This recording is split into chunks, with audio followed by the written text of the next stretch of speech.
अस्सलामुअलैकुम। आज की वीडियो में हम बात करेंगे के बारे में एक ऐसा टूल जो डिज़ाइन प्रोसेस को और भी ऑर्गेनाइज्ड बनाता है। नोट टूल का यूज़ करके आप अपनी डॉक्यूमेंट पर इंपॉर्टेंट नोट्स या रिमाइंडर्स लिख सकते हैं। ये स्पेशली टैब काम आता है जब आप टीम के साथ काम कर रहे होते हैं या क्लाइंट के लिए इंस्ट्रक्शंस ऐड करना चाहते हैं। नोट टूल एक्टिवेट करने के लिए टूल बार से आई ड्रॉपर टूल वाले ग्रुप में से नोट टूल सेलेक्ट करें या फिर शॉर्टकट के लिए प्रेस करें अगर असाइंड हो तो।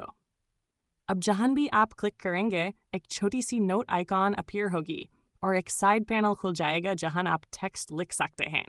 आप हर नोट के लिए ऑथर नेम भी सेट कर सकते हैं और कलर चूज करके विजुअल क्लैरिटी भी बदल सकते हैं। ये टूल स्पेशली हेल्पफुल है जब आप किसी डिज़ाइन के पार्ट्स के बारे में फीडबैक देना चाहते हैं या फ्यूचर एडिट्स के लिए सेल्फ नोट्स क्रिएट करते हैं। तो दोस्तों, अब फोटोशॉप में काम के वक्त नोट्स बनाना हो गया है सुपर इजी। अगर वीडियो पसंद आए तो लाइक, शेयर और सब्सक्राइब करना न भूलें। मिलते हैं अगले डिज़ाइन ट्यूटोरियल में डिज़ाइन चेस्ट के साथ।